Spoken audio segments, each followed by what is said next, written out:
just changed everything because now this is useless. I want to thank you all for being here tonight. I want to bless you all for being here tonight. It's amazing what God is doing in all of our lives. Right now, at this moment, what He's done in our lives to bring us to this point, and for us to keep coming here and keep coming back is a testimony in His grace and His glory. Again, my name is Marc. I didn't really want to mention this, and I keep mentioning it. I noticed I've done it later, but well, first of all, I am part of the leadership team for CR at the Grove Baptist Church in Kingston. April 19th of this year, I saw my 27 years clean. Come on.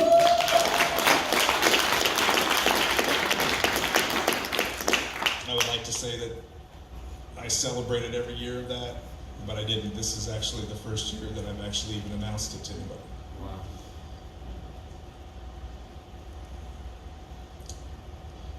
I grew up in an abusive alcoholic household. I was beaten, verbally abused. Sorry. Let it go, brother. Mainly by my mother and my brothers. I started drinking and smoking at a very early age. By the time I was 13, I was already smoking pot. I was already doing meth. I was a heavy smoker. I was smoking at least a pack a day. I was getting any pill I could get a hold of. I was doing acid. And I was really living in a world of a lot of pain that came from different areas. My brother used to gang up on me with all his friends, and they used to beat the crap out of me while I was curled up in a ball. Until one day, finally, it happened. And my mom was standing in the doorway while my brother was pushing me to fight him. And he was asking me, "What are you going to do?" And my mom said, "Yeah, what are you going to do, Mark? You ain't going to do anything. What are you going to do?" And I remember just turning around and hauling off and hitting him as hard as I could. And I remember seeing the look in my mom's face. I remember seeing the look in my brother's face, the shock. But mostly I remember the fear that came out of that.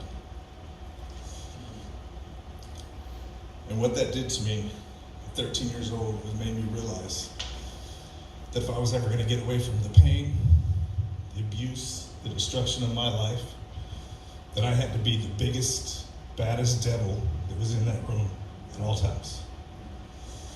And so that's what I set my life into doing. I set my life into when I walked in a room, you could smell the fear off of people because they did not want me to look at them. They didn't want me to notice them. And I drove my life like that with so much anger and pain. By the time I was 15, I was so strung out on meth. I had walked out of my home.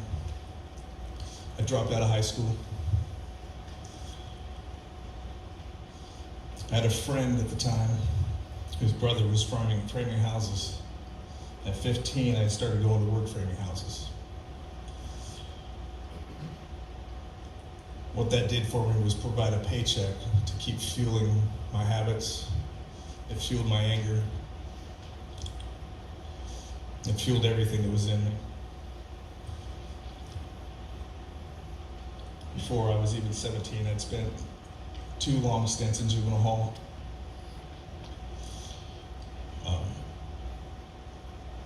When I turned 17, I had my first overdose, first of 4.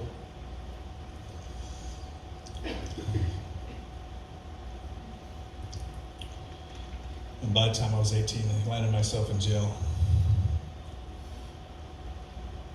None of this really seemed out of the ordinary for me. It was what every person that I was so-called friends were hanging out with. Everybody was going through the same stuff. Everybody was doing the same things. We all had the same kind of past. Either we were abused or we were beaten or we were tortured or we were whatever we were. But we all lived the same life. While I was working during that time, I started renting hotel rooms because I had nowhere else to stay, so I would use some of the money to rent hotel rooms. I'd usually rent them by the week. Sorry, Lord, but I don't know why he always makes me say this, but I do. And I don't like it, but I know you guys go in the hotel room and you see that at the bedside table there's always a drawer there with the Bible in it.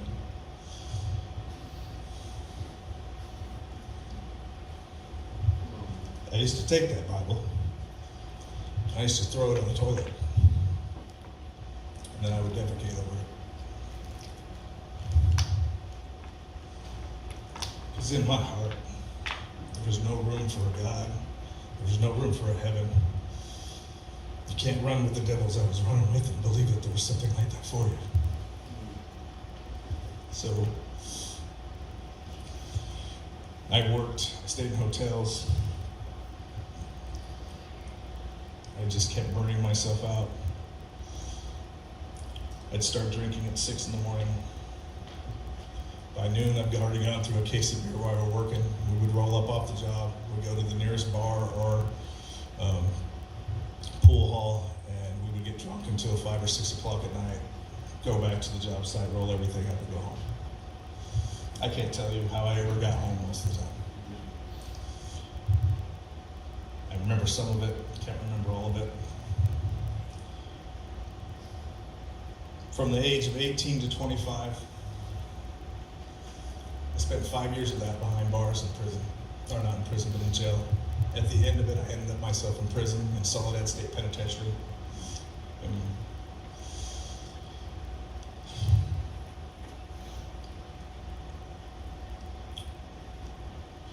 they always, I don't know how many of you have ever been to prison, but when you're in there for a certain long amount of stint, they have something that they call the crud.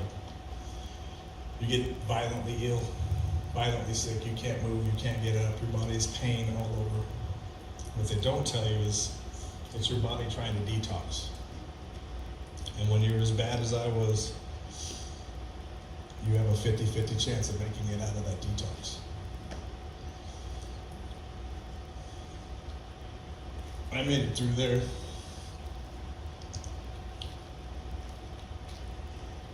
While I was in there, I got in plenty of fights, which was basically par for my course in my life, was fighting constantly. When I finally made it out,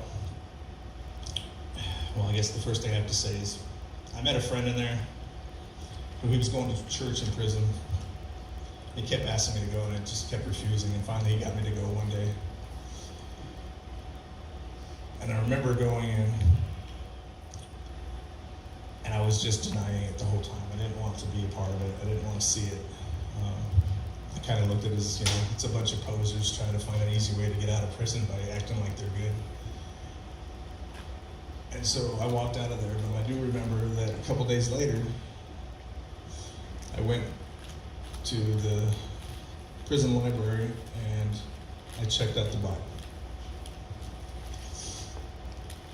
And then I did what I would not suggest anybody to do, is read it from cover to cover in 3 days. Because I'm telling you, there's too much information to make sense of it at first. Yeah. It's just too much, especially when you lived a life of knowing nothing about it, and to finally go through it and you still have no clue what's going on. I took it as it was a bunch of stories about people instead of understanding that it was a collaboration of people whose lives were touched by God. Yeah. Come on.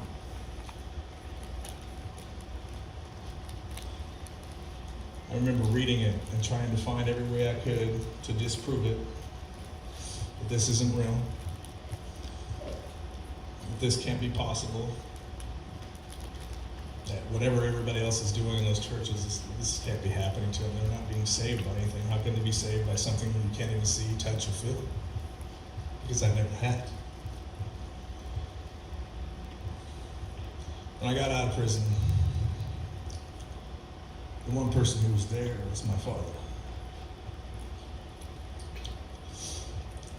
And when I look back on my life, going through all this hell that I had lived, the one person who was a constant in my life was my dad. But I never really saw it. I never really saw it until later, even after this. But even when I was in my darkest hole, I could be in places that I had no clue where I was at. and somehow there would be my dad pulling up. He would come get me. He wouldn't yell at me. He didn't berate me. He didn't question anything that I was doing. He would just come get me. He would take me, give me something to eat, put clothes on my back if I needed it. He was always careful not to give me too much money. But he would help me for the brief 2 hours, 3 hours he was with me. And then he would take me right back to wherever I wanted to go, and mostly back to the same hole I was living in. And he would put me back there. He would go away. Next week or so, I could be in a wholly different new hole. Never even knew I was there. Never even knew the people who were there last week. Somehow, my dad would pull up. And I guess after a while, I just took it for granted that it would happen. I just never really looked at it for what it was. I never realized the struggles he had to go through just to find it.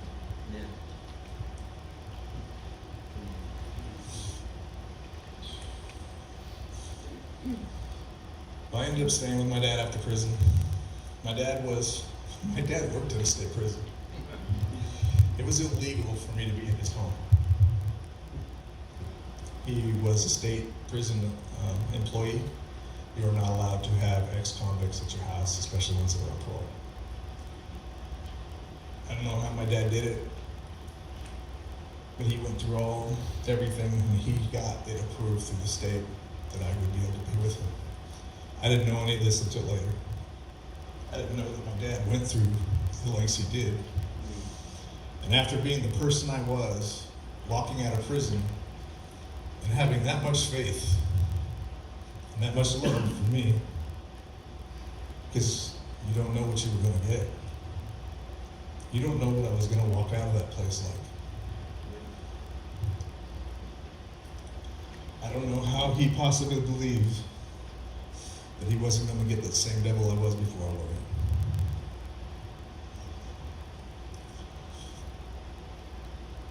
in. At this time, I had quit doing all the drugs because, I was forced into it. When you go to prison, it really makes it kind of hard to get anything.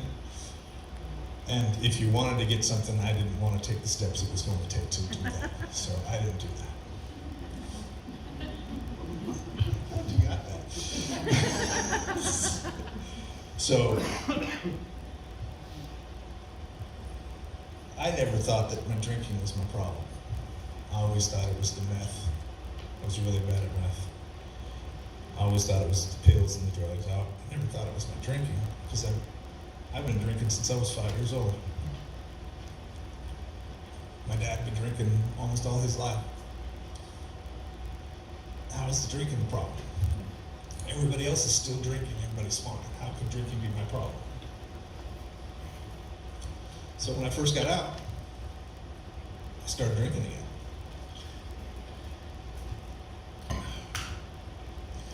Just for a little backstory, I'm a complete blackout drunk. I'll keep drinking.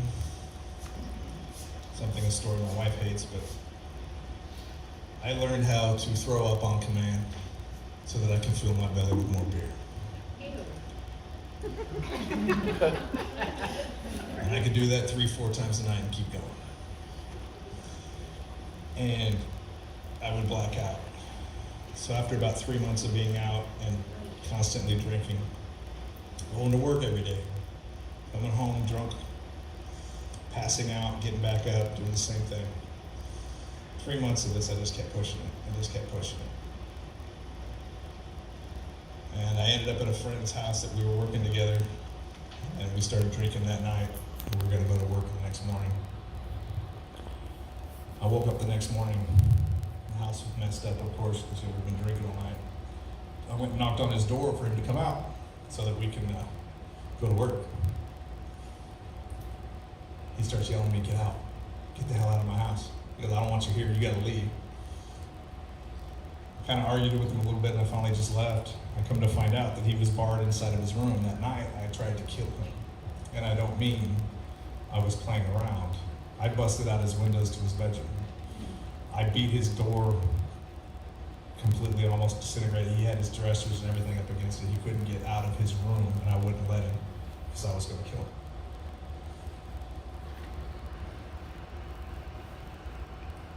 I found all this out later on that day, and when I did, that's when I realized I can't keep living this way. I realized at that moment that I can't keep pushing myself to these limits that I've been pushing myself, because I'm going to end up dead. As I've always taught myself that by the time I'm 30, I will be dead. There's no other life for me beyond that. That's just what's going to happen. And here I was at 27 years old, knowing that this is what it was going to be. So like I said before, at April 19th, 1997, I quit drinking.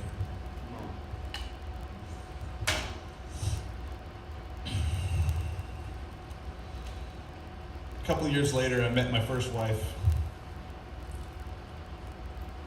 and she was going to church, and obviously one of her stipulations for us to keep dating was that I started going to church, and I didn't want to. I held it off for as long as I could, which I thought I did pretty well at about 4 months before I had to go in. And I don't know how everybody else does it, but I went in the same way I would anything else that I wanted to escape from. I made sure that I sat closest to the door. I made sure that when I was ready, I had a getaway that way and another direction, and any way I could leave to get out so that I wouldn't have to be there. The second it was over, I was going to be out that door, if not sooner. But I remember after the worship and the pastor started talking,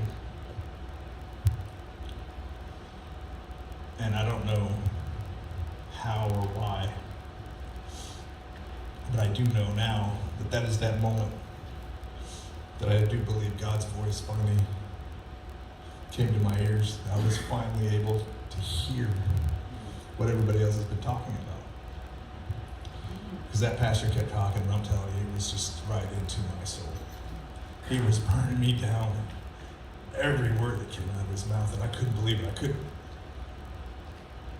couldn't stop myself from understanding, like, I don't know where any of this is coming from. At first, the first thing that went through my head is my wife had to have talked to him up front. So that, and he totally made this whole sermon for me. It had to have been that way. And it just blew my mind. And I remember from walking in that day, looking for the first chance to get out that door, to can't wait for the week to get over so that I could see it again and I could feel that one more time. And I started going every week. I couldn't stop. And I found out they had Wednesday church. Ooh, I gotta go back. You know, so I just started, boom, I'm gonna go to Wednesday church now. So, and I started doing that, and I started just trying to pull myself as much into it as I could. I just kept getting out of it, but I was lost in how I was trying to find God. I just knew that I was being spoken to, but I had no clue how to pursue it. I just knew that if I showed up, I could hear. I could see something that I've never seen before in my life. So I just kept going. I just had to be there. And I remember sitting there one Sunday morning, and worship is going off, and it's just incredible. And I just remember a sudden rush coming over me. My vision got brighter, clearer. Sound became more vibrant. Everything just started going, and I remember the ultimate thought in my head, nothing else could pass it up, was I have to be baptized right now. I have to get baptized. And even at that moment, I still had no clue what it truly meant to be baptized. But I knew I was being pushed. That's where I had to be at. And I'm telling you, in the middle of that worship, I'm up there running up to the pastor telling him, you got to baptize me. You've got to do this right now. And he's like, hold on, Mark, just give us a second. I was like, no, this is like, it's right now. Like, he's telling me we got to do this. And I kind of got on him a little bit. You know, if you tell me you're pastor of God, that he's telling me what I need to do, then you need to do this for me. Reluctant to say they got me to wait a week. They went through a few things, and they taught me what it meant to be baptized, what I was truly doing, instead of just needing to do it, but the reason, the why behind it. And that day I was baptized, the renewal in my life was amazing. For the first time in my life, I realized that there was something more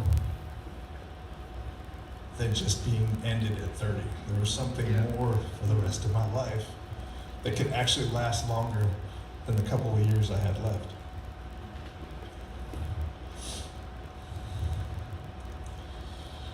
From that point, I just dug into the Bible. I read the Bible 2 more times, and I did it again the same way. I read it from front to back, and I'm telling you, it's a tough way to read. It is a very tough way to read the Bible. But I did it again, trying to find my answers now. I wasn't trying to disprove it. I wasn't trying to say that this is wrong and this is just a bunch of lies. What I was trying to do was find the answers to how I am supposed to live the rest of my life. I ended up with a mentor. His name was Mike Evans, and he was a pastor. We had met briefly a few times, and we just started talking, and then we just kind of started hanging out. And next thing you know, he wanted to help get rid of a lot of the anger issues that I had and all the things in my life. So he took it upon himself to meet with me once a week for 2 hours.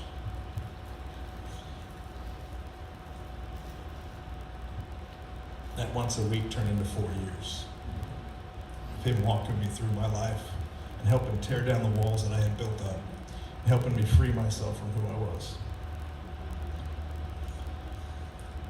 There are a lot of things that we do in our lives that we feel shame and guilt for, that we push ourselves and tell ourselves that we're not good enough for this, we're not good enough for that, we're not good enough to be with these people, we're not good enough to hang out here.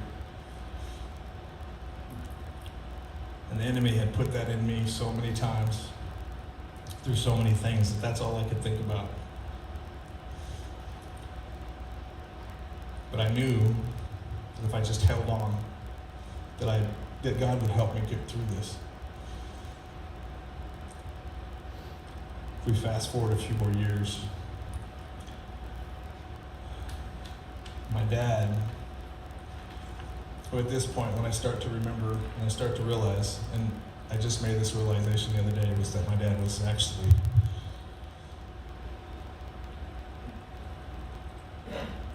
my best friend. But through all this, my dad ended up getting sick. It happened very sudden. He went in with a pain in his stomach, and he had passed away 2 weeks later. At the same time, I went through my divorce. And 2 days after I buried my dad, I had to pack up my house and move out.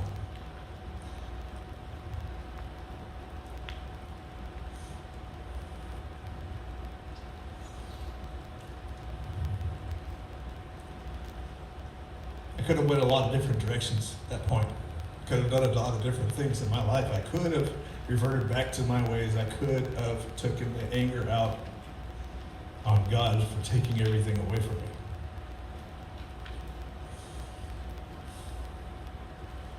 But at this point, God had freed me enough to know that none of those were my answer.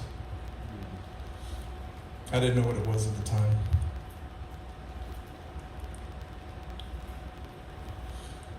But I knew I had to survive it. God had done something else for me that I didn't see at the time. During this time, I had stopped talking to my mother for 15 years. God had put her back in my life right before all this happened.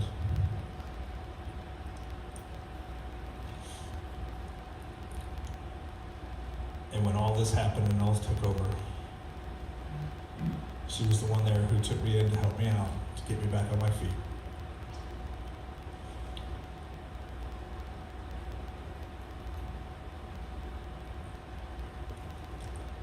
And I believe through all of that, and I don't know how, because I have so many things at the time that I attributed to her. A lot of my anger and hurt came from her, and I attributed it all to her. But somehow God allowed me, He allowed me to forgive her, to walk away from that. 2 years later, I met my beautiful wife. We both worked at the same place.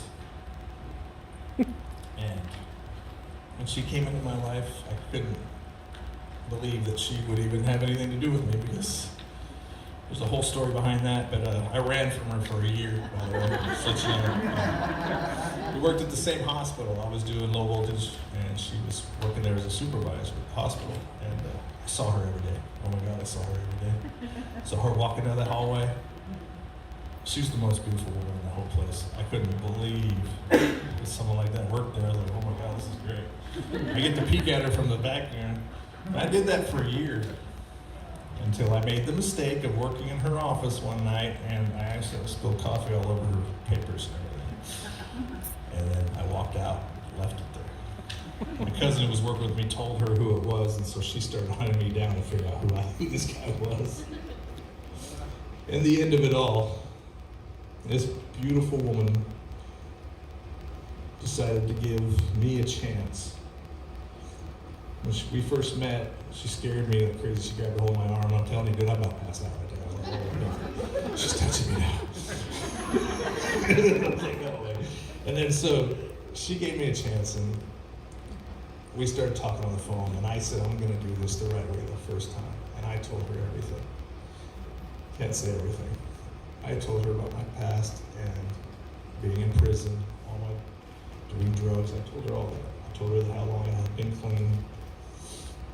And by the grace of God, she still ignored all those red flags that were thrown at me and gave me a chance anyway. I told him he needs to share his story. He said, I'll never.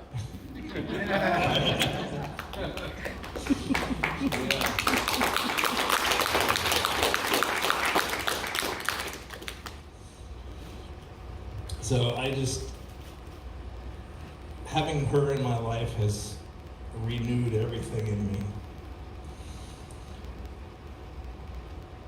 It's brought me closer to God. It's brought me closer to my calling. And she is right. She's the reason why I'm up here today. My first testimony was at the CR at the Grove. When we started going to the Grove, again, first thing happened, Pastor Philip started talking, and he was talking right to me again, like just digging into it. But this time, God had a whole different plan for me. He said, it's time. At the time, he's like, dude, it's been 26 years. When are you going to get up on stage and tell people this stuff? I'm like, I'm not. It ain't going to happen. He's like, no, you're going to do this. To the point of, I started searching. I didn't even know what CR was. When I had quit, I had to do it on my own. Let's rephrase that. I stupidly did it on my own. Probably the hardest thing you could ever do is try to do something like that on your own, when you definitely need support and help doing it.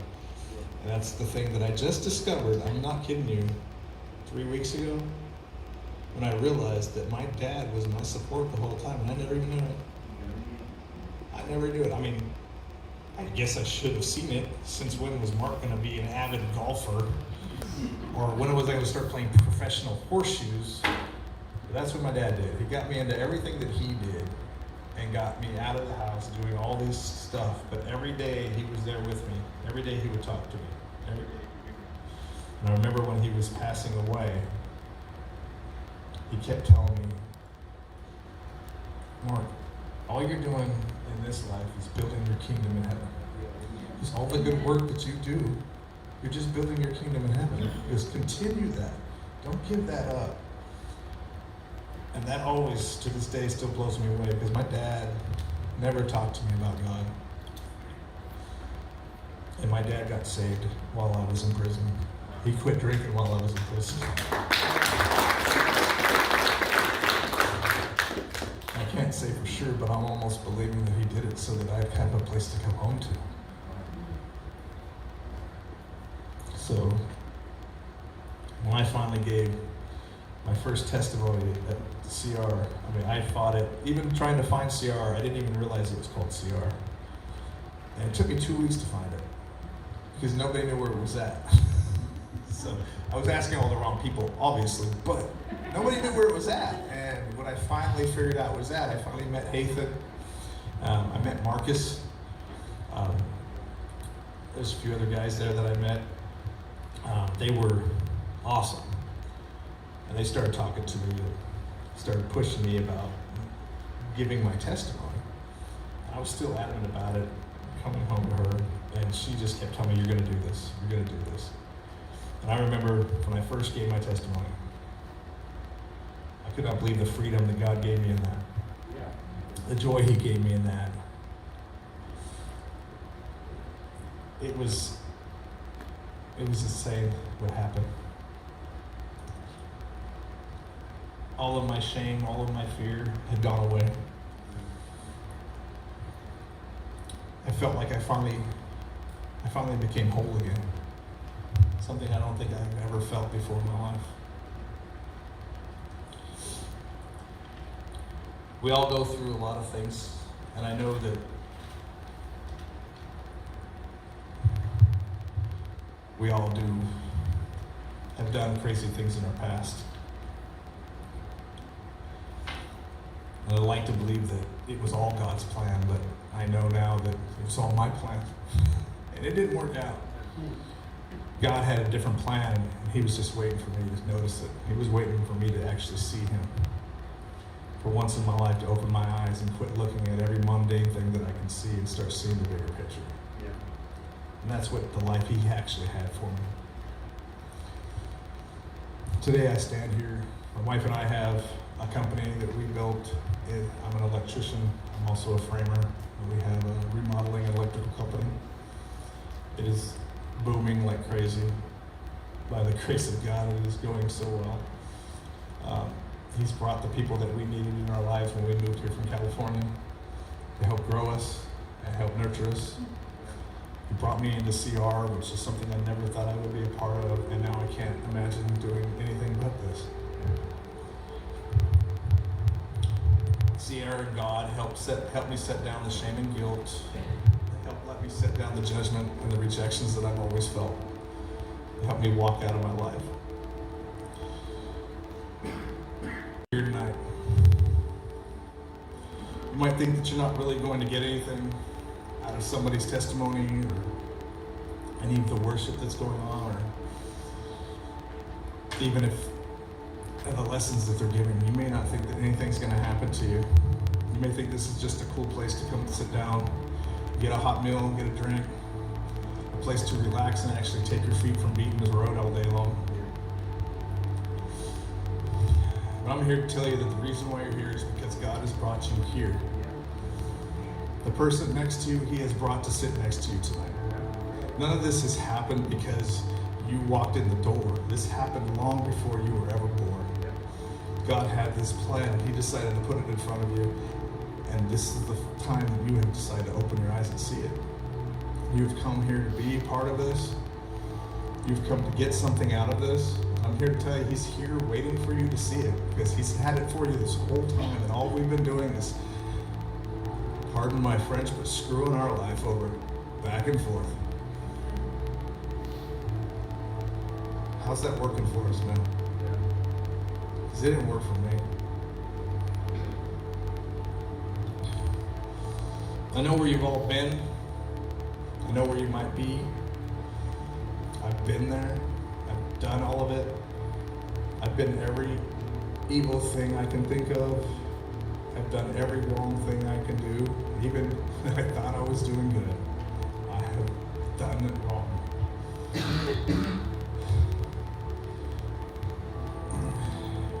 But I'm here to tell you that As of April 19th this year, I am 27 years clean. That did not happen by my own will. That happened because God gave me the grace to cut through my past and to start living what my future He has for me. I encourage each and every one of you tonight to get up and just praise Him tonight and to let Him know that you're ready, you're willing to see it, and you're ready to follow that path that He has. I ask you all to just free yourselves. Free yourselves from the mundane crap you go through every day. Free yourselves from the chains that you have bound yourself down with and start walking in the light of God. I bless and thank every single one of you for being here tonight. I'm sorry if I'm a blubbering mess, but I love you all. And I appreciate it. Thank you. 27 years. Yeah. Come on. So we want to commemorate that with a 27-year chip. I don't do the most, but I do a lot. What? I'ma make a toast cause I'm still alive. No big, I feel like That's pop. awesome. I shoot a shot. What's up? I'm coming in hot. That's awesome. I give it up for everybody. Everybody. Now here's the deal. Coming in hot. Just like the fajita. Fajita. All right, here's the deal. That 27 years seems really great. That's awesome. Hey, give it up for Marc. But here's the thing. You don't get to 27 years without getting that.